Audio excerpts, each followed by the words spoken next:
নমস্কার, সবাইকে স্বাগত জানাচ্ছি আরেকটি নতুন ব্লগে।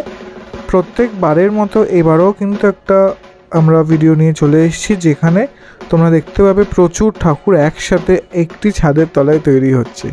যদিও এটি ছাদ নয়, এটি হচ্ছে একটি ফ্লাইওভার, তার নিচে। পুজো চলে এসছে আর হাতে গোনা কয়েকটা দিন।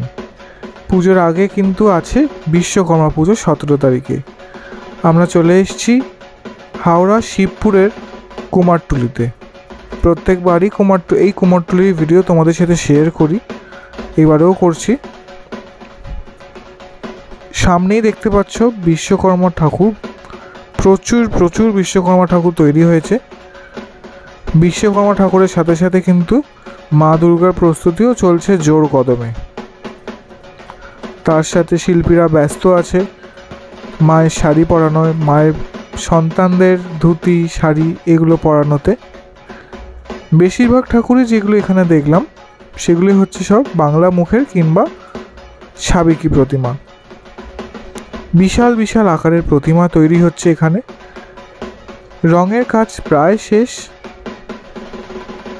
এর উপরে হয়তো আরও শাড়ি, সাজসজ্জা, কেশ আরও অন্যান্য অলঙ্কারে সাজানো হবে মাকে।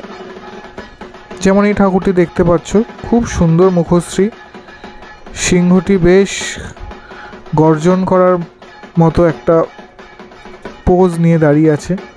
অসুরগুলো বেশ ভয়ানক তৈরি করেছে।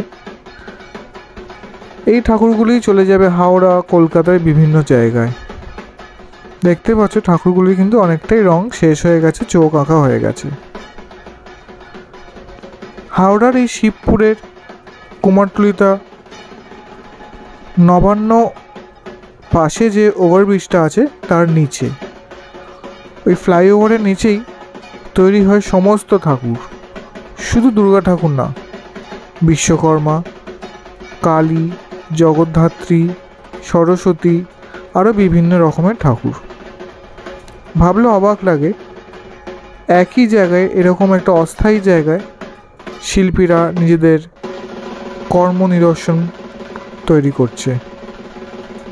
শিল্পী মাত্রই তার কাজ এটি, যে কোনো জায়গাতেই তিনি শিল্পীত্ব ফুটিয়ে তুলতে পারেন। এই ঠাকুরটি দেখুন, সিংহের উপর বসে আছে, রণচণ্ডী রূপে মা বিনাশ করছে মহিষাসুরকে। সুন্দর সুন্দর একচালা ঠাকুরও এখানে দেখতে পাওয়া গেল। কোনোটি অতসী বর্ণ অর্থাৎ হলুদ রঙের, কোনোটি গাত্রবর্ণ, মানুষের যে গাত্রবর্ণ হয় সেই কালারের। অসুরগুলি সবুজ। ছোটোবেলায় আমি 90s কথাই বলছি, আমি 90s মানে কি বলা যায় প্রজন্মের, তখনকার সময় যে অসুরগুলি আমি দেখতাম বেশিরভাগ অসুরই কিন্তু সবুজ রঙের হতো। তার কারণ কি আমার জানা নেই, কিন্তু একটা নস্টালজিয়া লাগে সবুজ রঙের অসুর দেখে। মায়ের মুখশ্রীগুলো কিন্তু অসাধারণ,